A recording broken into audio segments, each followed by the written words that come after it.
So another little snippet here on the carpeting. First, I hadn't really talked much about tools. I've just been showing you the updates, but let me go through some of this. If you're going to be doing boat carpeting, you need some Henry 263. Go ahead and Google this online, and this has some advantages over contact cement. It is not a water base. It's for outdoor only. It's the old-fashioned, very volatile, very smelly outdoor glue, and I think it's probably the most permanent. Choice you need to make is if you think you're going to be replacing carpeting in 10 years, then you might want to go to a water base because it is easier to get up. But I just kind of felt like I was going to be done with this carpeting when I was done with it. The other thing is you definitely want to get a box of neoprene gloves. You're going to need a trowel like this. It's the glue type will tell you what notch you should get, and then a little hand trowel like this. Whoops. A little hand trowel like this just for the smaller spots. You're definitely going to need a good carpet knife and a lot of blades. Really, I found about 2 or 3 feet of trimming, and you want to change the blade. You want the blade to be absolutely as sharp as you can. Now, on the carpeting itself, I'll see if I can get a shot here.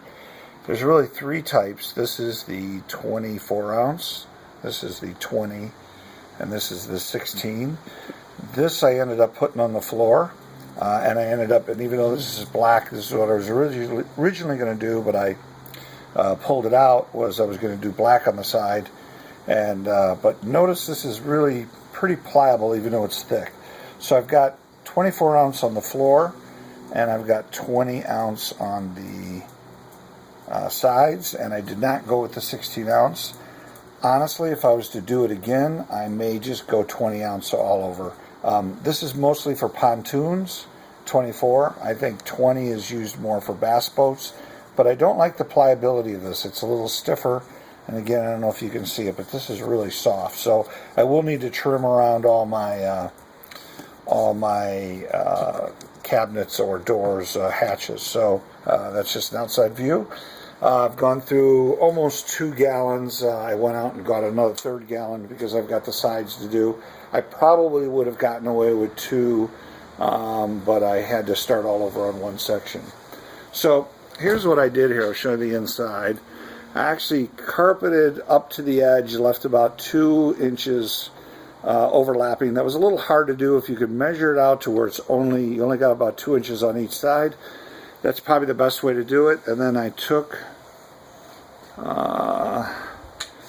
this here blade and jammed it in the corner and just took a razor and ran it across the top to trim it.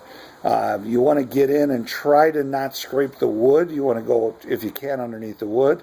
And I'd recommend at least 1/4 of an inch on the top and the bottom. I did make a mistake here in not doing that, and that way you can tuck everything in. I do have that a little bit up here where I'll be able to tuck in, but the concept is I was going to put the sides on first, but I really don't want to put any trim. So I did end up putting the base, the bottom carpet first. I've got it all covered with plastic. And then the sides, I pre-cut those to just be a little bit over, but the bottom edge is perfectly straight, or at least as straight as I could trim it. So the idea here is just to glue this on top and let it overlap to hide any of the seams, and it looks like it does a pretty good job when I just rolled it out manually. But then butt it right down, maybe leave about 1/2 inch of no glue at the very, very bottom. I don't think that's going to be a big deal. I could always go touch it up with some liquid nails or something if it started to flap up. But then the idea here is to pull the plastic out from underneath it and get it in a nice clean seam. So the seams that I have so far, the edges are really nice and clean. I only had a few spots where I missed, but it wasn't much, maybe by 1/4 inch or so. So I've got this all covered up and tucked away in plastic. I'll be rolling out and gluing the top. Or the sides. The good thing about this glue is you could move it around for about 30 minutes before you trim it. But then once you reach a point where you've got it in position, and I'll walk over here, you need to roll it on and give it about 70 pounds of pressure. Unlike contact cement, you really need to roll this on and get it bonded down in there. with this roller. You can get them for like 30 bucks at most carpet stores. It works pretty good.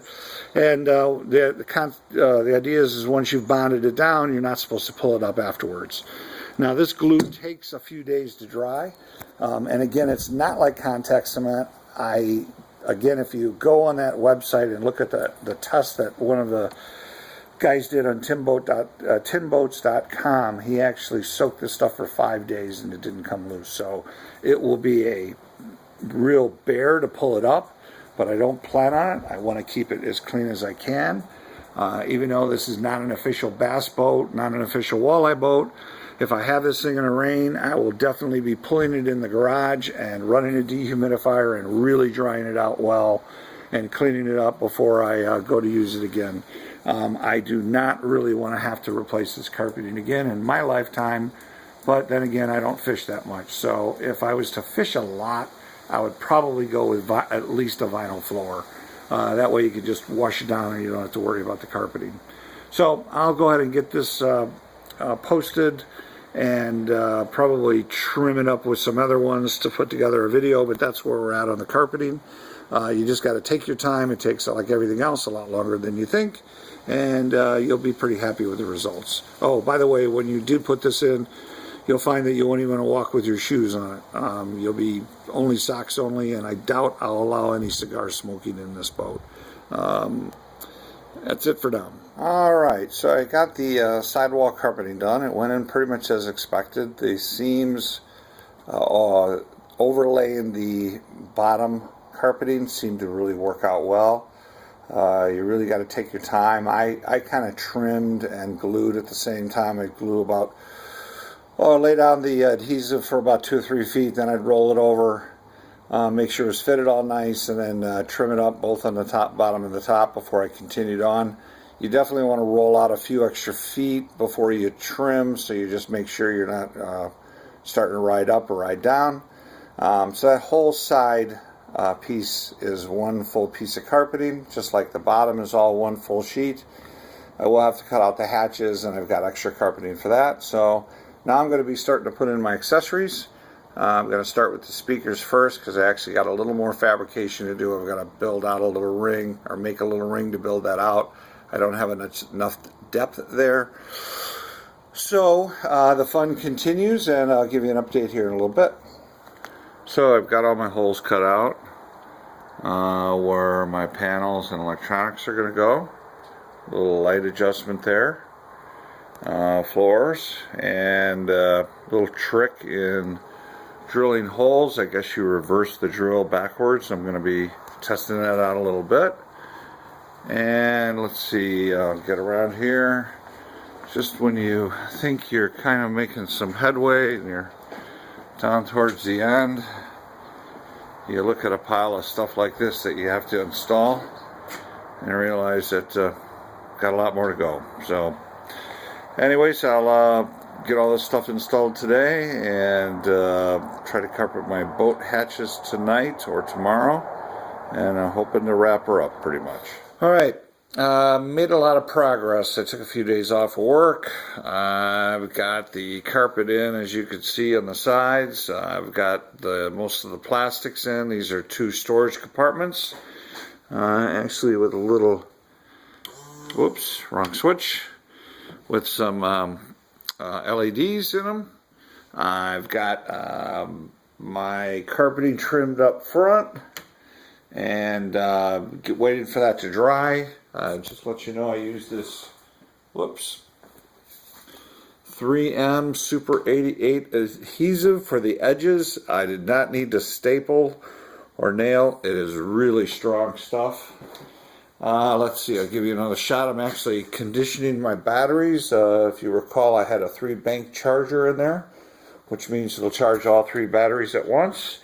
Seems to be doing pretty good. It's in a conditioning mode. And let's see, go around to this side.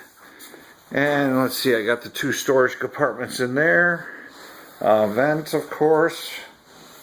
My switch panel, which I did get all set up. I've got, let's see, anchor light, running lights, courtesy lights, the radio. Oh, bilge pump manual, and then the auxiliary for the fish finder. And let's see, I've got this stereo that I mentioned put in. Underneath it I just put a little access panel to screw that in. I've got my trim switch, I've got my amp, which I need to make a vent for, and I got all 4 of my speakers in. So a lot of progress this week.